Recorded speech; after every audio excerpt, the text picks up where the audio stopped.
Well, good morning. My name is Jessica, one of the pastors at Twin Lakes, and it is time for another daily video Devo.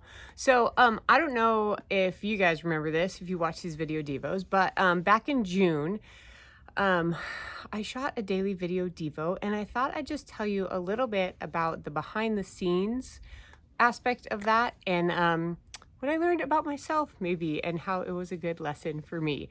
So, back in June, I did a video Devo, and a couple things to know before I tell you the story, the behind the scenes footage that you missed.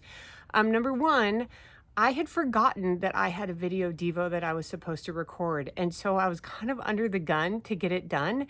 And this hasn't happened to me before, but I was down to the last day and I was like, oh my gosh, I need to do this now. Number two, I have two small kids, and so if they're not in preschool, the only days that I can do, or the only time of day I can do a video Devo really is nap time. And number three, I had had one of my toughest days ever parenting Logan, our 4-year-old. He was pushing my buttons. He was acting out.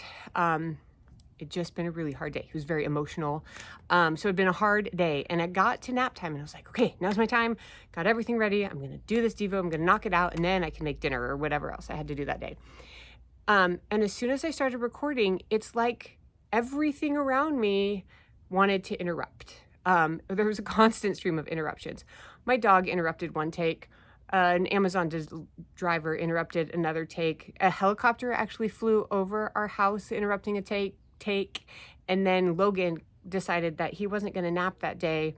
He was just going to rest. And so he kept constantly coming out like, Mom, am I done? Mom, am I done? Mom, what are you doing? And so I was like, oh my gosh, go back to bed. Like, I need to get this done. And it was so frustrating. And looking back, like, none of those are really a huge deal, like in and of itself. It really wasn't that big of a deal, right? Like, I'm going to get this video done. It's going to be fine. But it was a struggle. And I was just kind of stressed and getting really impatient and starting to lose some self-control. And then a silly little song popped in my head. And so recently in our car, one of my sisters had given me a CD copy of a record we had when we were younger, because I'm old enough that we had a record player in our house, and that's what we listened to when I was younger. And it's called The Music Machine. And if you know it, then you're probably starting to sing Music Machine songs in your head right now. And so we've been listening to that in the car, and the song that popped into my head was this one. It goes, have patience, don't be in such a hurry. When you get impatient, you only start to worry. And it goes on to say, remember that God is patient too, and think of all the times that others have to wait for you. And that song is sung from the perspective of a snail who is always causing slowdowns, and he reminds people to be patient. And the other song that popped into my head was the one about self-control, because that's Logan's favorite song on that album right now. And both of those were just good reminders.